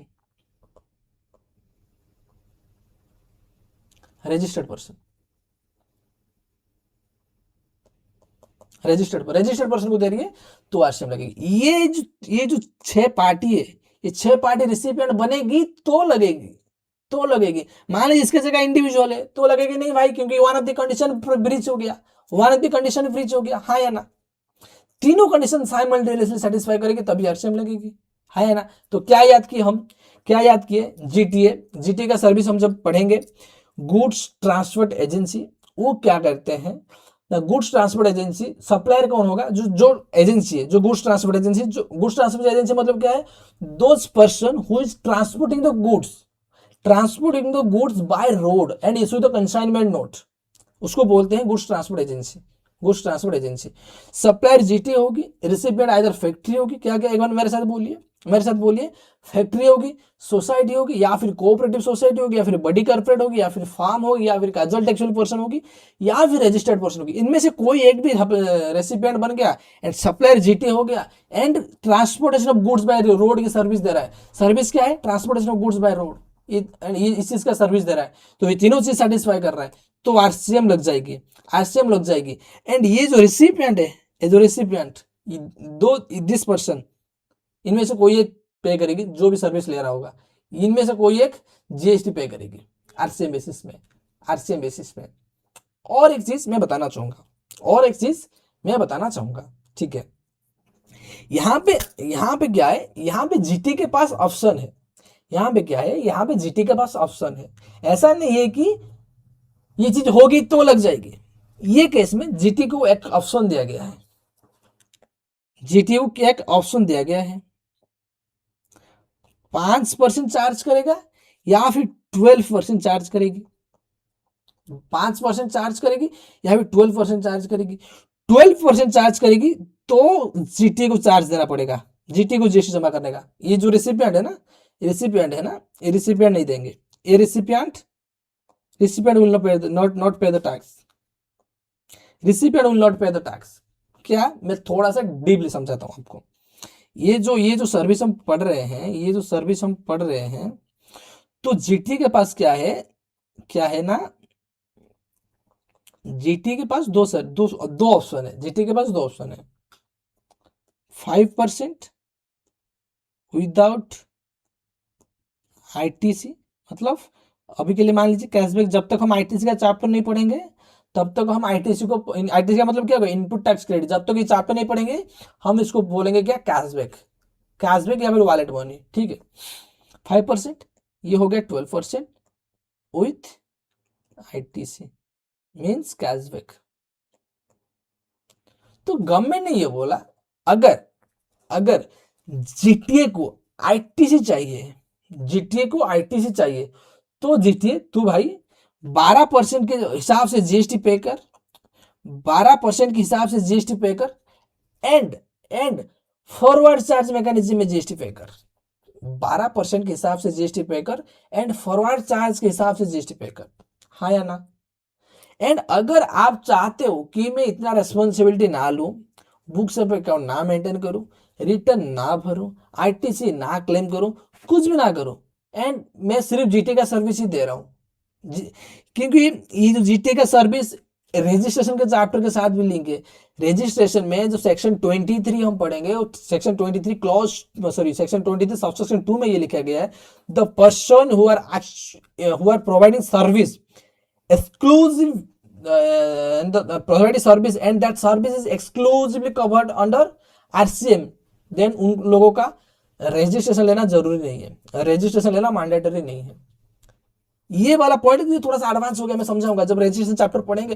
क्या हो ना, अभी आप पहली बार जीएसटी पढ़ रहे हो, पहली बार जीएसटी पढ़ रहे हो, तो आपको हर चीज को पेशेंस रख के समझना पड़ेगा। एक बार आप 360 डिग्री मतलब सारा जीएसटी पढ़ लिए तो आप लिंक कर पाओगे। जैसे मेरे को जीएसटी आता है तो मैं लिंक कर पा रहा हूँ क्या चीज कहाँ पे कनेक्ट कर रहा है, वैसे ही आपको बनना पड़ेगा, वैसे ही आपको बनना पड़ेगा। आपको क्या करना होगा, आपको क्या करना होगा, एक बार पेशेंस रख के एक बार जीएसटी आपको समझना होगा, पूरा पूरा चैप्टर आपको समझना होगा। एक बार सारा चैप्टर आपके खत्म हो गया तो आप जब रिवीजन करोगे या फिर बाद में क्वेश्चन प्रैक्टिस करोगे तो आप लिंक कर पाओगे। एंड क्वेश्चन प्रैक्टिस करते समय एक ही चैप्टर से क्वेश्चन नहीं आता है, 2-3 चैप्टर से मिला के क्वेश्चन आता है, 2-3 चैप्टर से मिला के क्वेश्चन आता है। सप्लाई की चैप्टर होगी, आरसीएम की तड़का लगेगी, एग्जेम्पशन की तड़का लगेगी, हर चीज मिला के क्वेश्चन बनता है, तभी मजा आएगा। बट आप अभी स्टार्ट ही कर रहे हो तो धीरे धीरे समझिए, पेशेंस रखिए। रजिस्ट्रेशन चैप्टर जब हम जाएंगे तभी समझेंगे, तभी आपको प्यार से समझाऊंगा, ठीक है। एंड लिंक भी कराऊंगा कि ये चीज हम वहां पढ़े थे, एक बार याद करो, एक बार याद करो,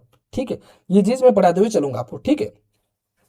तो जीटीए को यहाँ पे 2 ऑप्शन दिया गया है। अगर आप आईटीसी लेना चाहते हो, बुक्स ऑफ अकाउंट्स मेंटेन करना चाहते हो, रिटर्न भरना चाहते हो, हर कुछ करना चाहते हो, तो आप 12% पे जीएसटी दीजिए। जो भी सप्लाई कर रहे हो उसके ऊपर 12% जीएसटी चार्ज करिए। एंड आप सप्लायर खुद एफसीएम में, क्या एफसीएम में, एफसीएम मतलब फॉरवर्ड चार्ज मैकेनिज्म में जीएसटी पे करिए, फॉरवर्ड चार्ज मैकेनिज्म में जीएसटी पे करिए। अगर आप चाहते हो, अगर आप चाहते हो कि इतना झंझट मैं नहीं पाल सकता, इतना झंझट मैं नहीं पाल सकता, मेरे को कोई रियायती दीजिए, मेरे को कोई डिस्काउंट दीजिए, मेरे को कोई मतलब शॉर्टकट बताइए। तो गवर्नमेंट ने उनको ये बताया कि अगर आप नहीं चाहते हो कि जीएसटी रिटर्न भरना, आप नहीं चाहते हो कि बुक्स ऑफ अकाउंट्स मेंटेन करना, आप नहीं चाहते हो कि जीएसटी कंप्लेंट्स करना, आप नहीं चाहते हो कि जीएसटी नोटिस आपके पास आए, आप नहीं चाहते हो कि आप आईटीसी ना क्लेम करो, तो आप क्या कर सकते हो, आप हम इजी सा एक ऑप्शन दे रहे हैं 5%, 5%। आप 12% वाला ऑप्शन चूज मत करिए, 12% वाला ऑप्शन चूज मत करिए। एंड आप जब 12% वाला ऑप्शन चूज नहीं करोगे तो 5% में रिसिपिएंट टैक्स देगा, रिसिपिएंट टैक्स देगा। एंड जो जो सर्विस, एक और चीज बताना चाहूंगा यहाँ पे, जो सर्विस आरसीएम में होता है वो इनवॉइस के ऊपर, इनवॉइस के ऊपर एक चीज लिखना होता है, this bill is subject to RCM, so the GST liability will paid by the recipient, will paid by the recipient. अगर आप चाहते हो कि ये चीज जीएसटी रिटर्न ना भरे, रजिस्ट्रेशन ना ले, ऑडिट का कंप्लेंस मत करे, जीएसटी कंप्लेंस मत करे, तो आप जो इनवॉइस दे रहे हो ना उसमें जीएसटी मत चार्ज करिए। एंड ये वाला चीज लिख के दीजिए, this bill invoice is subject to RCM and hence the recipient will pay the GST under the RCM. ये चीज लिख के दे दीजिए। उसके बदले क्या होगा, recipient, recipient will pay the GST, will pay the GST. तो इसका मतलब ये समझ में आ गया, जीटी के पास दो ऑप्शन है, इधर 5% देगी, 5% में वो इधर 12% लेगी, 12% में उसको सारा कुछ करना पड़ेगा। अगर वो आईटीसी लेना नहीं चाहता है तो वो 5% में रिसिपिएंट दे देगा, 5% में रिसिपिएंट दे देगा। बट बशर्ते क्या करना, बशर्ते मतलब क्या है, इनवॉइस में आपको लिखना रहता है, इनवॉइस में आपको लिखना रहता है कि ये चीज के ऊपर टैक्स जो अमाउंट एराइज हो रहा है, जितना भी टैक्स अमाउंट बन रहा है उसके ऊपर रिसिपिएंट टैक्स देगी। रिसिपिएंट कौन होना चाहिए, रिसिपिएंट इनमें से कोई एक होना चाहिए, इनमें से कोई एक रिसिपिएंट बनेगी तो आरसीएम लगेगी, नहीं तो आरसीएम नहीं लगेगी। इसमें से कोई एक रिसिपिएंट बनेगी तो आरसीएम लगेगी, नहीं तो आरसीएम नहीं लगेगी, है ना। इतना समझने के बाद एक बार क्या करते हैं, जीटी का जो सर्विस है एक बार उसको समझेंगे। इसके बाद ये रीडिंग दे देते हैं, ये बेसिक से मैं आपको समझा दिया हूँ, एक बार आप रीडिंग दे दोगे तो आपको समझ में आ जाएगा। Reverse search mechanism RCM section 298 sub section 9 clause, sorry section 2 clause 98 में आरसीएम क्या होता है उसको डिफाइन किया गया है। आपको एक बार रीडिंग दे देता हूँ, ये थोड़ा सा इंपॉर्टेंट है, क्या मीनिंग समझना। रिवर्स चार्ज मीन्स, क्या शुरर है मीन्स नॉट इंक्लूड्स, ये नोटिस करना मीन्स द लायबिलिटी टू पे टैक्स, द लायबिलिटी टू पे टैक्स, लायबिलिटी मतलब टैक्स देने की रेस्पॉन्सिबिलिटी, टैक्स देने की liability bye the recipient of the supply of goods और सर्विस और both instead of the supplier of such goods or services or both under subsection 3 and subsection 4 of section 9, जो हम levy and collection of the chapter में पढ़े थे, section 9 subsection 3 and section 9 subsection 4 जो RCM की बात करता है। वहां पे कुछ सर्विस नोटिफाई किया गया है, गवर्नमेंट को पावर दिया गया है कुछ सर्विस नोटिफाई करने के लिए जिसके ऊपर आरसीएम लगेगा, जिसके ऊपर आरसीएम लगेगा। क्या गवर्नमेंट नोटिफाई की है? यस, गवर्नमेंट नोटिफाई की है।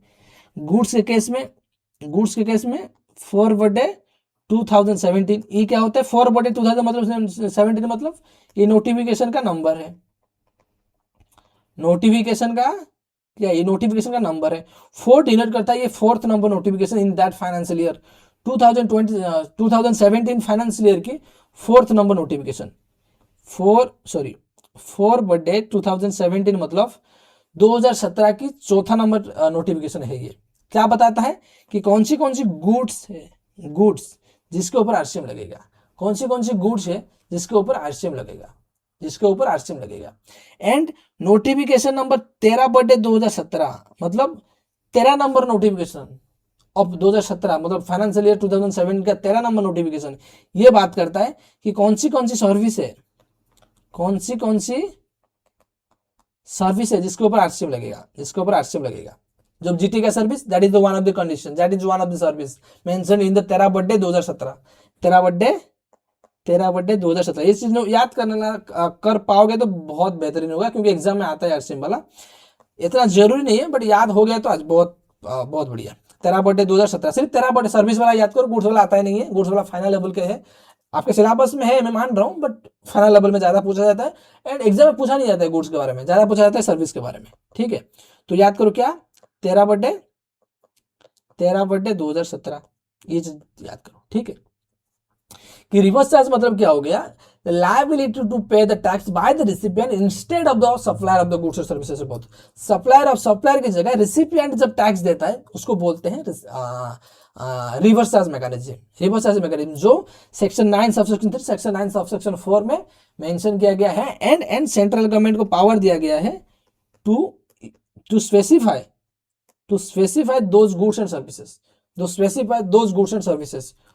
upon which the RCM will be applicable। ठीक है, अभी फॉरवर्ड चार्ज का मैकेनिज्म का स्ट्रक्चर बता दिया। जैसे मान लीजिए ये हो गया सप्लायर, ये हो गया सप्लायर, ये हो गया रेसिपिएंट, ये हो गया सप्लायर, ये हो गया रेसिपिएंट। तो ये सप्लायर क्या किया, सप्लाई ऑफ गुड्स और सर्विस किया, सप्लाई ऑफ गुड्स और सर्विस किया, हाँ या ना, सप्लाई ऑफ गुड्स और सर्विस किया।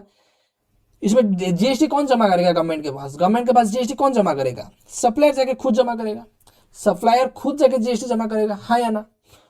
ये हो गया forward charge mechanism. Forward charge mechanism में सप्लायर जमा करता है, यहाँ पे एरो कहाँ गया है, सप्लायर की तरफ से आके गवर्नमेंट के पास गया, मतलब सप्लायर जमा करेगी जीएसटी, उसको बोलेंगे फॉरवर्ड चार्ज मैकेनिज्म। तो रिवर्स चार्ज मैकेनिज्म किसको बोलेंगे, जहां पे सप्लायर सप्लाई कर रहा है, सप्लायर तो सप्लाई करेगी, यहाँ पे कंसर्न ये है कि टैक्स कौन भरेगा, जीएसटी कौन जमा करेगा। फॉरवर्ड चार्ज मैकेनिज्म में सप्लायर जमा करेगा, किसको जमा करेगा, गवर्नमेंट को, ऑब्वियसली टैक्स अमाउंट किसको जाता है, गवर्नमेंट के पास, किसको जमा करेगा, गवर्नमेंट को। बट ये वाला में सप्लायर तो सप्लाई कर रहा है, सप्लायर तो सप्लाई कर रहा है, एक ये सप्लायर सप्लाई किया, कॉन्सिडरेशन किसने पे करेगा, मैं सप्लाई कर रहा हूँ, जैसे मैं आपको टीचिंग की सर्विस दे रहा हूँ, मैं टीचिंग की सर्विस दे रहा हूँ, आपसे पैसा कलेक्ट करूंगा, आपसे पैसा कलेक्ट करूंगा, ये सब नो, जो भी कंसिडरेशन होगी, जो भी फी होगी मेरी टीचिंग की, मैं आपसे कलेक्ट करूंगा। कंसिडरेशन हमेशा रेसिपिएंट ही पे करता है, जो मतलब सर्विस का या फिर गुड्स का लाभ उठाता है वो मतलब कंसिडरेशन पे करता है, कंसिडरेशन पे करता है, उसके साथ जीएसटी भी पे करता है, हाँ या ना, कॉस्ट प्लस जीएसटी अमाउंट पे करता है। तो यहाँ पे रिवर्स मैकेनिज्म में क्या होता है, रिसिपिएंट पे करेगी। यहाँ पे क्या होता है, यहाँ पे देखो सप्लायर पे करता था गवर्नमेंट को, यहाँ पे रिसिपिएंट पे करेगा गवर्नमेंट को, यहाँ पे tax deposited to government by the recipient, यहाँ पे सिंबल ये एरो आई है रिसिपिएंट। आप आई होप ये समझ आ गया होगा आपको, ठीक है।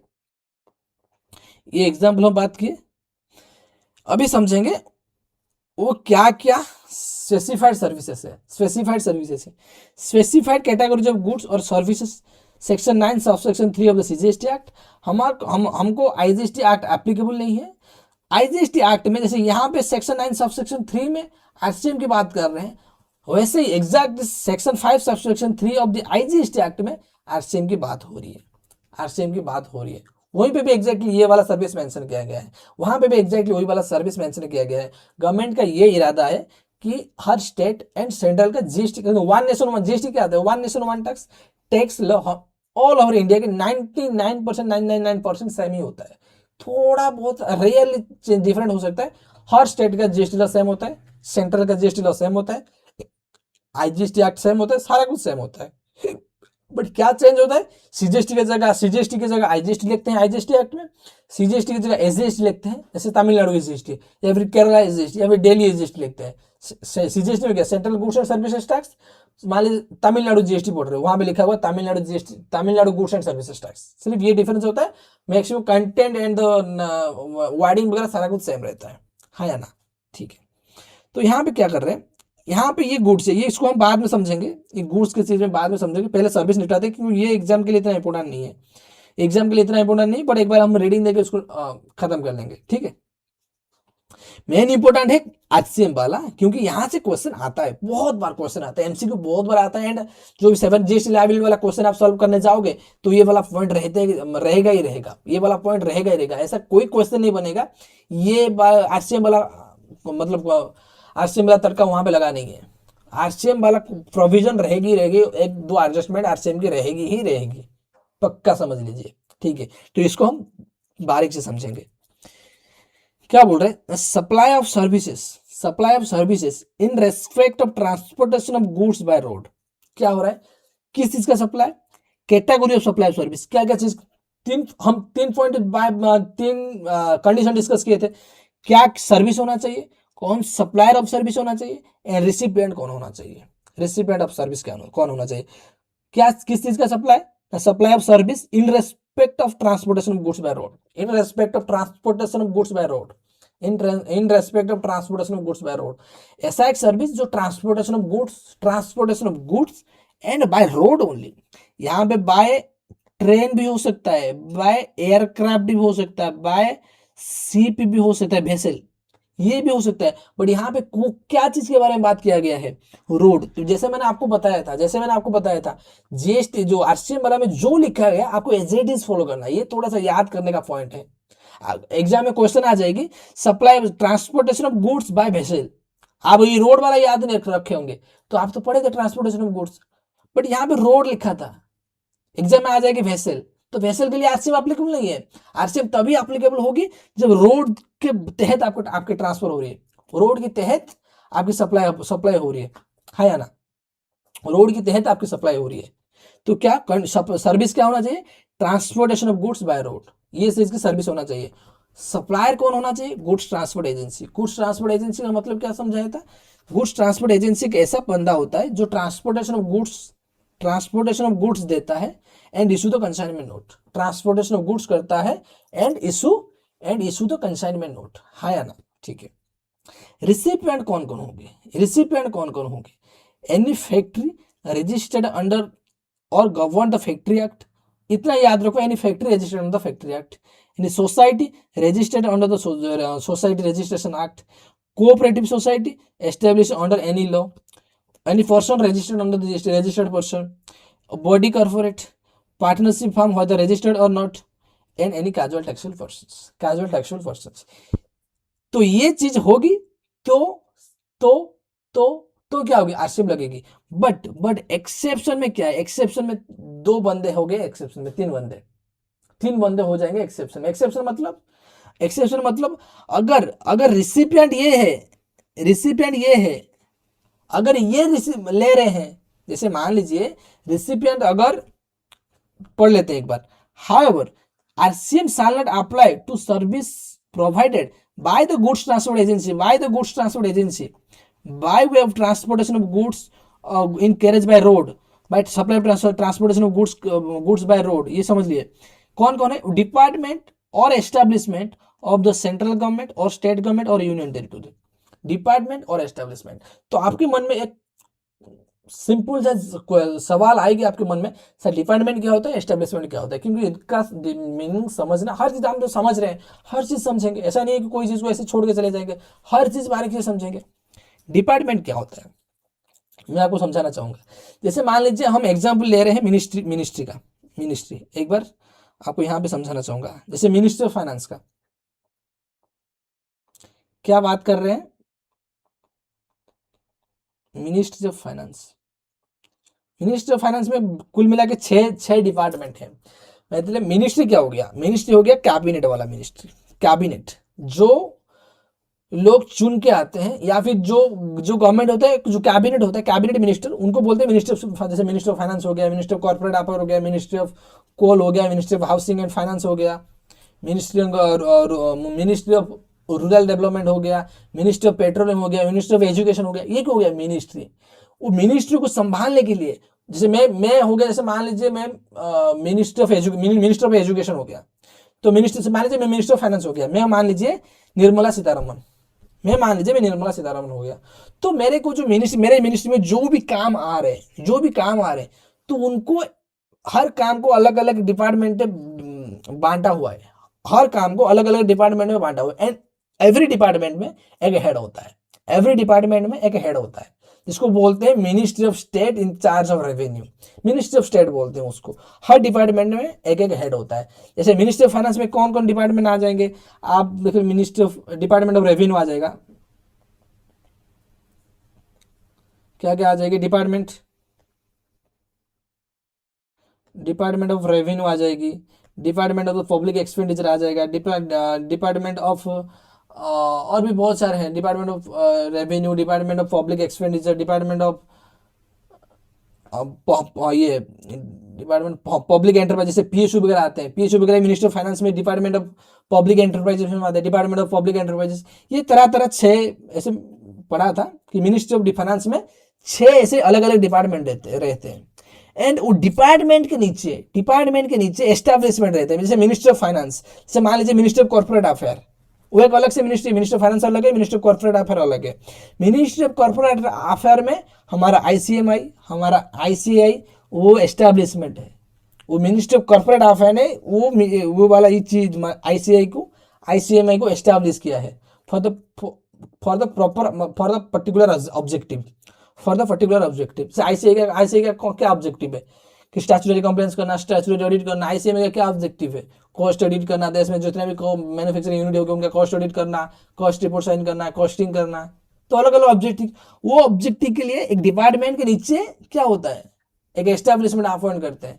जैसे ministry of department of revenue, ये हमें बात कर ले डिपार्टमेंट ऑफ रेवेन्यू। जब डिपार्टमेंट ऑफ रेवेन्यू के बाद नीचे क्या है पता है? CBIC, CBDT, central board of direct tax, central board of indirect tax. ये कौन हो गया? एस्टेब्लिशमेंट हो गया। ये क्या हो गया? एस्टेब्लिशमेंट हो गया। मान लीजिए minister of finance, minister of finance ऊपर रहा, उसके नीचे क्या रहा? Department of revenue, department of revenue, department revenue के नीचे क्या रहा? सीबीडीटी, सीबीआईसी, जो एस्टेब्लिशमेंट है, establish by department of revenue. Department revenue आपके काम को, जैसे इंडिया इतना बड़ा देश है, तो ऐसा नहीं कि मिनिस्ट्री बना ली सारा काम मिनिस्ट्री करेगा। निर्मला सीतारमण जी क्या सारा चीज ध्यान रख पाएंगे? क्या ध्यान रख पाएंगे कि कहाँ पे, सॉरी, डिपार्टमेंट रेवेन्यू, कितना रेवेन्यू कहाँ से कलेक्ट होगी, उसका प्रोजेक्शन क्या होगा, रेवेन्यू कलेक्ट करने के क्या नियम कानून बनाएंगे? क्या हर चीज के ऊपर वो ध्यान रख पाएंगे क्या? इसीलिए वो अलग अलग अपना जो जितना भी काम होता है मिनिस्ट्री के नीचे जितना भी काम होता है वो अलग अलग डिपार्टमेंट में डिवाइड करके रखते हैं। एंड डिपार्टमेंट के काम और आसान करने के लिए एस्टेब्लिशमेंट होते हैं, जैसे CBIC, CBDT, ICI, ICMI ministry of corporate affair में आते हैं, है ना, ताकि उनका काम आसान हो सके, ताकि उनका काम आसान हो सके। आई होप ये वाला जो एस्टेब्लिशमेंट एंड डिपार्टमेंट का डिफरेंस क्या होता है आपको समझ में आ गया होगा। ठीक है, ए डिपार्टमेंट आरसीएम तो लगेगी, आरसीएम तो लगेगी अगर अगर ये रिसिपिएंट बने, अगर ये रिसिपिएंट बने तो आरसीएम नहीं लगेगी। डिपार्टमेंट और establishment of the central government, और सेंट्रल गवर्नमेंट, स्टेट गवर्नमेंट और union territory, local authority, government agency, agency मतलब investigation bureau, investigation bureau, CBI, central board bureau of investigation, central bureau of investigation, CBI investigation bureau, और जैसे national investigation agency, NIA, national investigation agency. और खुफिया खुफिया agency बहुत सारे होते हैं ना, जो रेड वगैरह करते हैं एंड इंटरनेशनल अफेयर करते हैं, किस देश में क्या चल रहा है, खुफिया एजेंसी लगा के वो चीज़ को इंफॉर्मेशन कलेक्ट करना होता है। ये होते हैं agency. Example NIA, national investigation agency. Example CBI. Example ISRO, ISRO Indian space research organisation. Example DRDO, defence research and development organisation, DRDO. वो अलग अलग एजेंसी बना के रखे हैं फॉर अपनी पर्टिकुलर ऑब्जेक्टिव।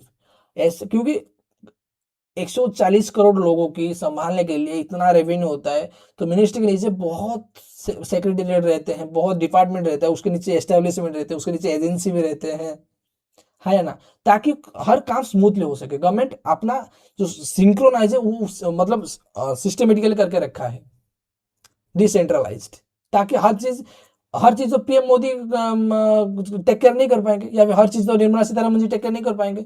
उसके नीचे तो बहुत लोग होने चाहिए ना हेल्प करने के लिए, तो अलग अलग डिपार्टमेंट के थ्रू उनको बांटा गया। जैसे कंपनी में एचआर डिपार्टमेंट होता है, फाइनेंस डिपार्टमेंट होता है, इंजीनियर डिपार्टमेंट होता है, सेल्स डिपार्टमेंट होता है, मार्केटिंग डिपार्टमेंट अलग अलग होता है, हर डिपार्टमेंट होता है। वैसे ही गवर्नमेंट चलाने के लिए हर एक डिपार्टमेंट है, उसके डिपार्टमेंट के नीचे मिनिस्ट्री है, डिपार्टमेंट के नीचे एस्टेब्लिशमेंट है, एस्टेब्लिश के नीचे एजेंसी है, ये चीज होता है। ठीक है, आई होप ये this point are clear, very much clear to you. ठीक है, तो क्या होगी यहां पे क्या बोल रहा है,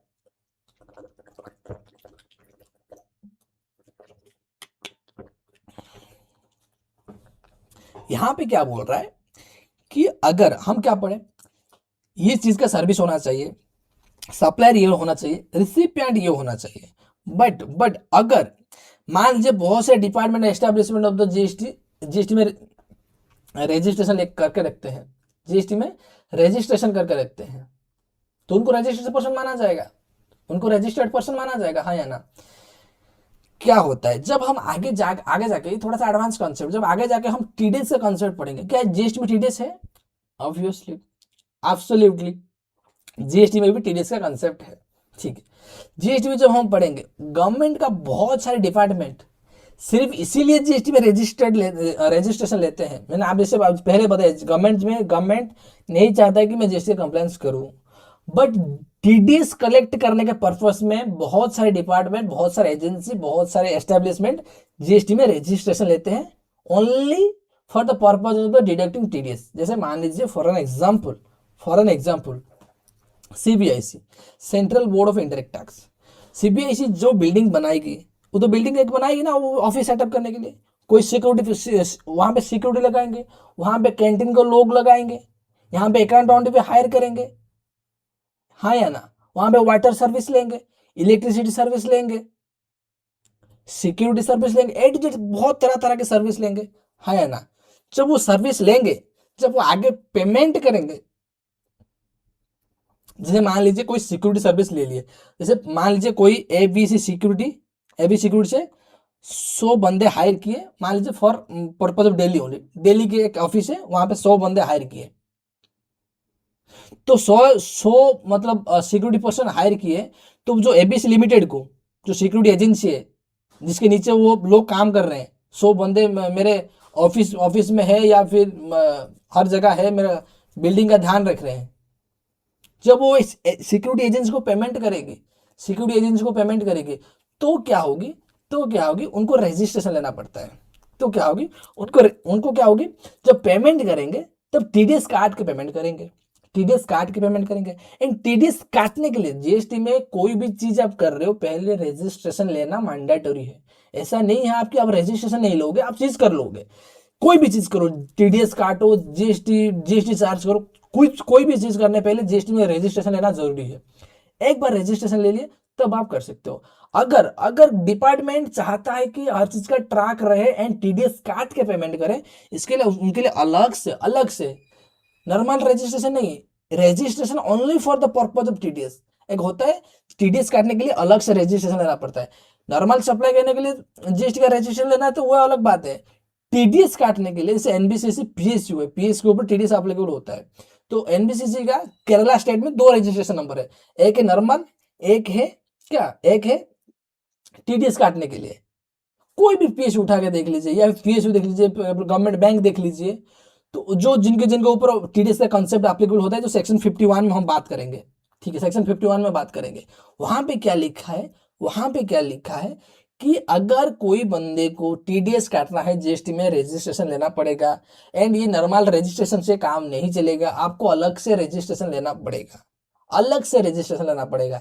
जैसे हर पीएसयू के पास हर स्टेट में 2 रजिस्ट्रेशन नंबर होता है, एक होता है नॉर्मल रजिस्ट्रेशन नंबर, एक होता है registration only for the purpose of deducting the TDS. वैसे ही गवर्नमेंट का तो नॉर्मल रजिस्ट्रेशन नहीं रहता है, गवर्नमेंट डिपार्टमेंट का नॉर्मल रजिस्ट्रेशन नहीं रहता है, एस्टेब्लिशमेंट हो गया या फिर लोकल अथॉरिटी या फिर गवर्नमेंट एजेंसी, नॉर्मल रजिस्ट्रेशन नहीं रहता है, but registration for TDS only, ये ये वो रजिस्ट्रेशन लेते हैं फॉर टीडीएस ओनली, ताकि वो जो भी चीज पेमेंट कर रहे हैं उसके ऊपर टीडीएस काट के दे पाए,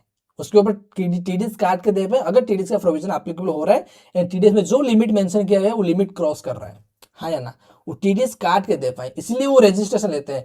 अगर कोई भी central government department, central government, state government, local authority, department हो गया या फिर एस्टेब्लिशमेंट हो गया या फिर उनका एजेंसी हो गया, जीएसटी में रजिस्ट्रेशन लिए है, काय के लिए only for purpose of deducting the TDS. क्या लिखा है, which has taken registration under the CGST act 2017 only for the purpose of deducting tax under section 51, मतलब टीडीएस की चैप्टर है ये, and not making a taxable supply goods और services. Both CBIC कोई भी टैक्सेबल सप्लाई नहीं कर रहा है, गवर्नमेंट डिपार्टमेंट कोई भी टैक्सेबल सप्लाई नहीं कर रहा है, टैक्सेबल सप्लाई गवर्नमेंट जो भी सर्विस देता है उसको एग्जेम्प्ट करते हैं, उसको वो एग्जेम्प्ट लिस्ट में आता है। गवर्नमेंट कोई भी टैक्सेबल सप्लाई नहीं करता है, टैक्सेबल सप्लाई नहीं कर रहा है तो उसको जीएसटी का रजिस्ट्रेशन लेना मैंडेटरी नहीं है, एंड अगर वो टीडीएस काटने के लिए सिर्फ जीएसटी का रजिस्ट्रेशन नंबर लेकर रखा है, तो अगर जीटी उनको सर्विस दे रहा है तो वो रजिस्ट्रेशन, यहां पे देखो कहां गया, हाँ यहां पे तो फॉल कर जाएंगे, बट वहां पे स्पेसिफिकली एक्सक्लूड किया गया है।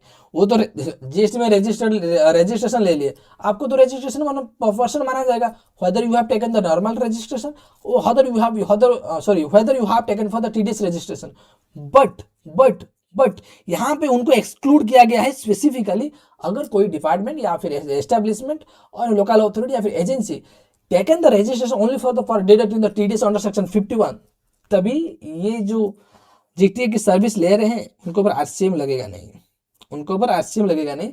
अब आगे चल के पढ़ेगा तो इसको एग्जेम्प्ट किया गया है, इसको एग्जेम्प्ट किया गया, जीएसटी लायबिलिटी ना ना ना जीटीए देगी, ना डिपार्टमेंट, ना फिर एस्टेब्लिशमेंट, तो सेंट्रल गवर्नमेंट, स्टेट गवर्नमेंट और लोकल अथॉरिटी देगी। समझ में आ गई? ठीक है। आई होप ये लेक्चर आपको बहुत पसंद आया होगा। एंड अगर आपको ये लेक्चर बहुत पसंद आ रहा है, आप दोस्तों लोगों के साथ शेयर करिए एंड एक प्यारा सा कमेंट लिख दीजिए ताकि मेरे को भी मोटिवेट मेरा बना रहे आगे वीडियो लाने के लिए। एंड तब तक मिलते हैं, पढ़ाई करते रहिए, आगे बढ़ते रहिए, हाँ या ना? तो मिलते हैं नेक्स्ट क्लास में, तब तक के लिए गुड बाय, टेक केयर।